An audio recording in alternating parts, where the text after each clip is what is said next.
Hello, my friends. Okay, time for another typewriter tutorial. It's typewriter day here in my home, and I am doing a 1970s Smith Corona, yes, Electra 220. It's been a long time since I've done any updated Electra videos. And they're one of the ones we sell the most. And so I have a gold one in. It's the original color, and it's working fantastic. It's in perfect working condition. So I'm going to do a tutorial video with that again and tell you these are for those of you who, well, I call these the everyday everybody typewriters. They work so well. Even the smallest hands can handle them. If you're a fast typist, you can handle it. If you're a casual writer, if you are an active writer, it can handle it. It's an office machine. It's, in my opinion, a heavy-duty office machine. This thing is a workhorse, but it's so easy to use. Anybody can use it, which is why I call it the everyday typewriter, and one that I recommend for beginners because it is so easy to use.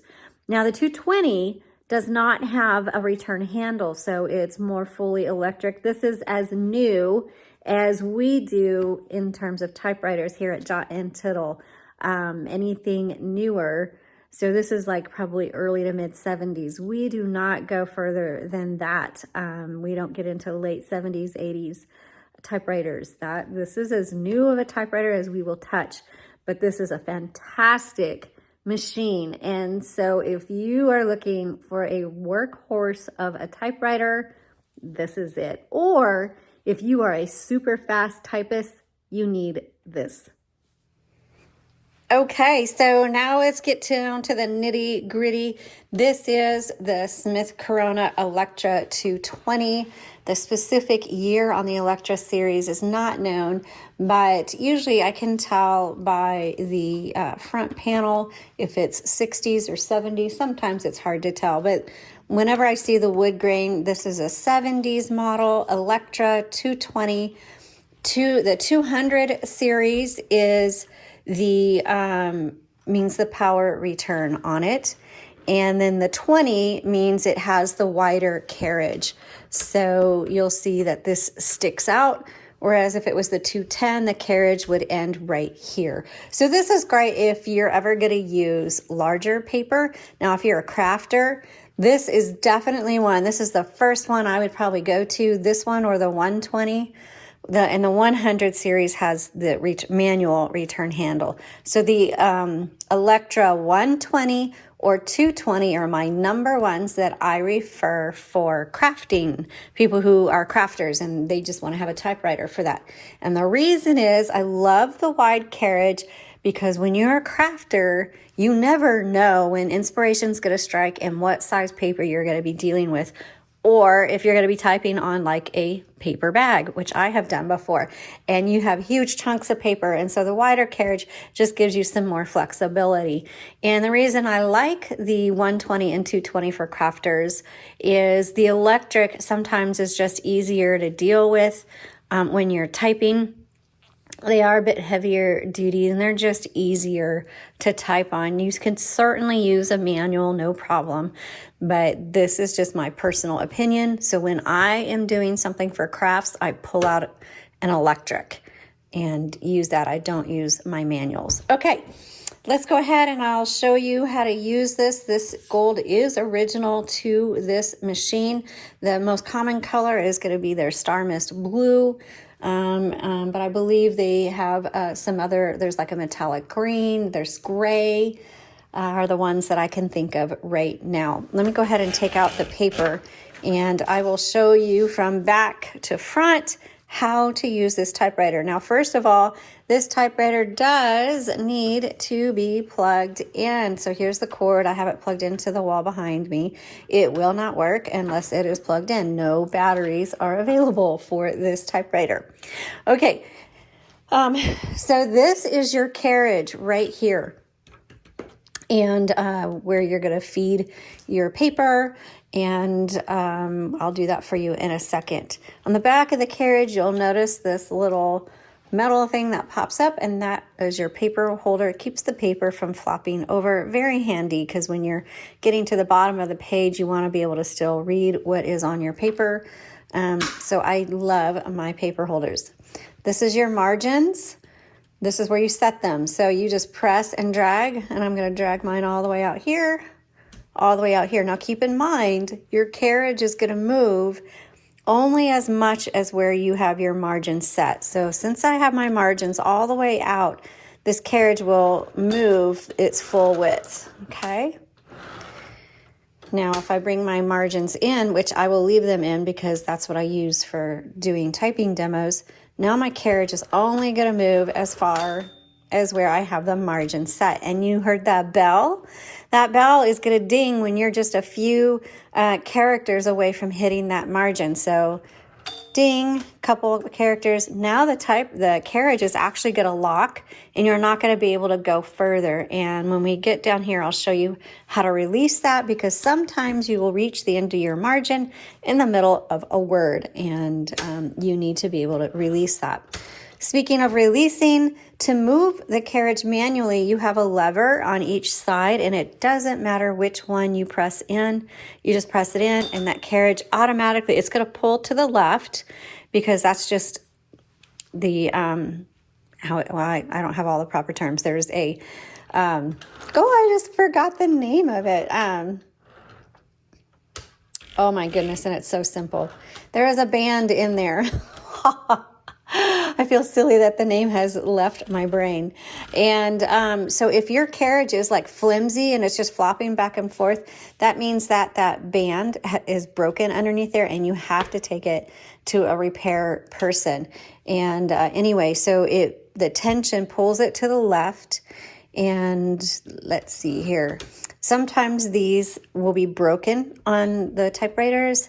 That's really common. All you have to do is paste like a dowel or a piece of stick or something. You'll see a metal piece sticking up. You'll need something to create leverage if yours are broken. Okay, drawband. Oh my goodness, why did that not come to my mind? There's a drawband that operates the carriage, and if that is broken, the carriage won't have any tension and it won't have any pull to the left. So if that's your case, you have to take it to a professional repair person to get the drawband replaced. Okay. On the left side of your carriage is a release lever, and it's not going to be on the right side. It's only on the left over here. If you've got one of these, get it out and follow along with me. And if you press that in, that kind of releases the roller, and it's used for like variable spacing.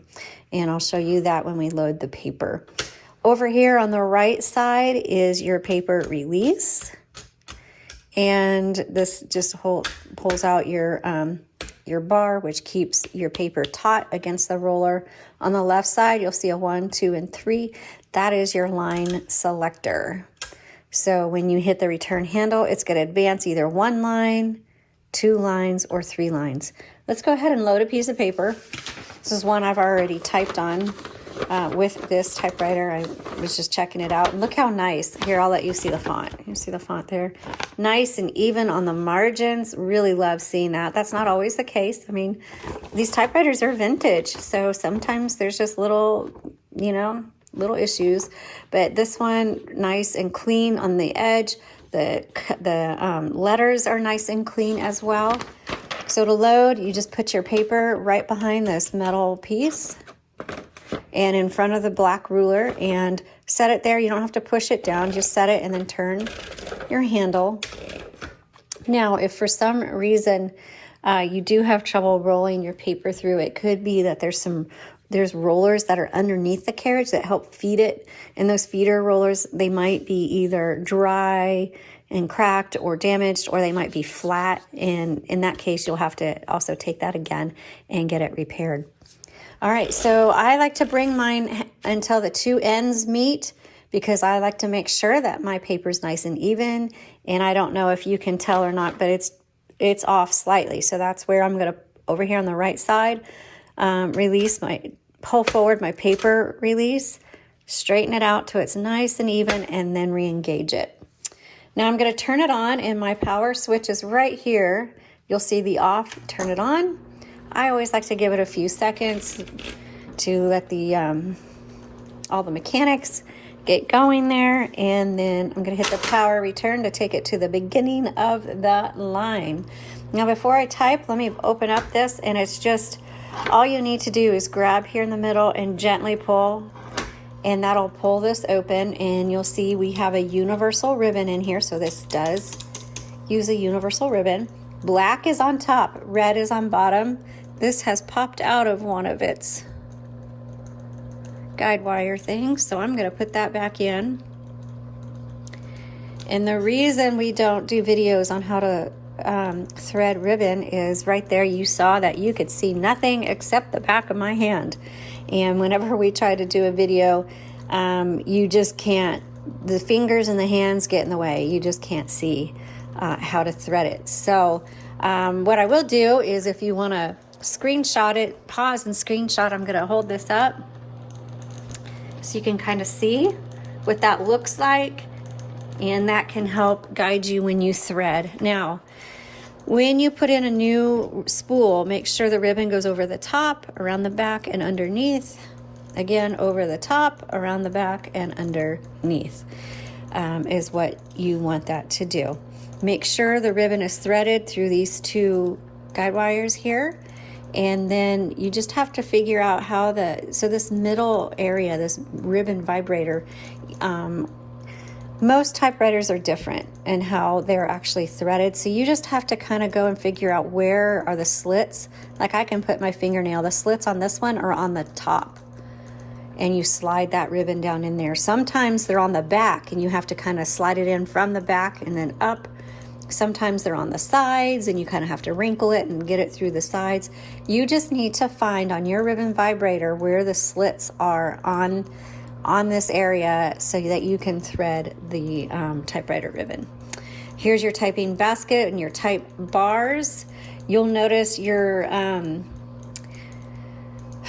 mechanics here for the anyway, the mechanics are on the left side, and you can see it turning. Sometimes when you hear like a grinding noise when this is closed, it means somehow this cover has been bent to the right and it's rubbing up against your cover.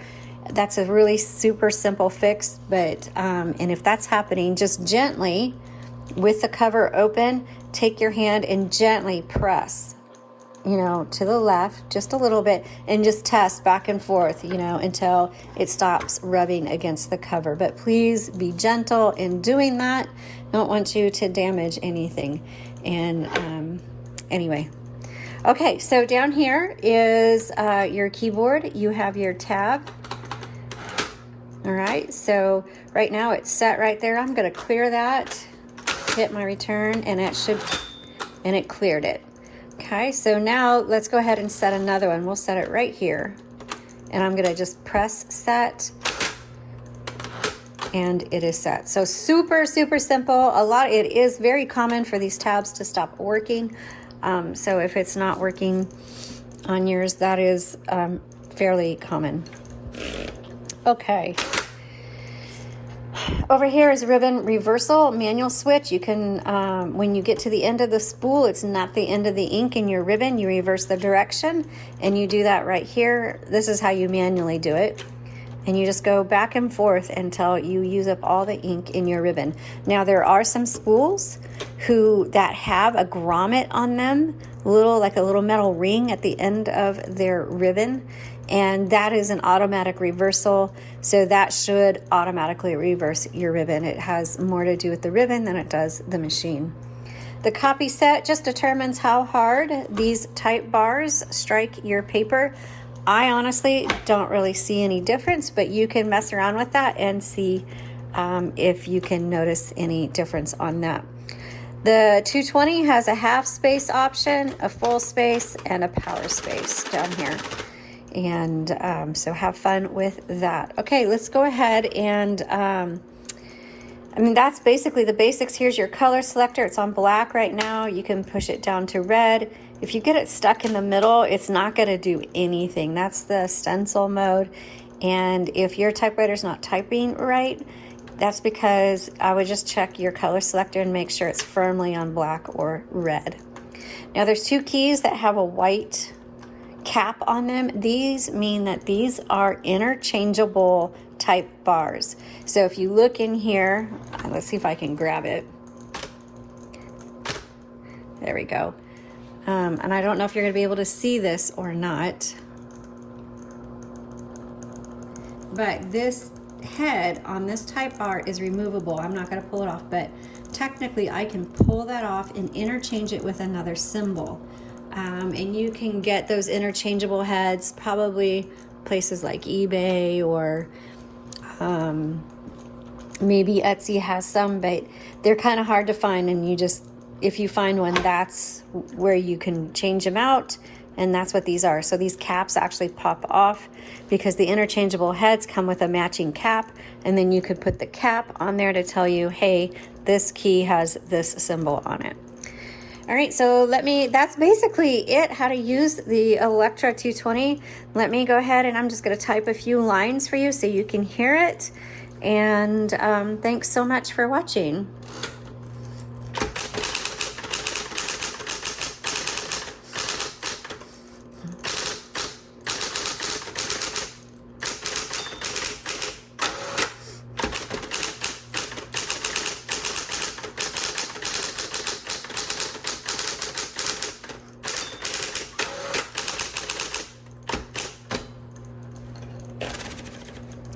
Thank you so much. Have a great day.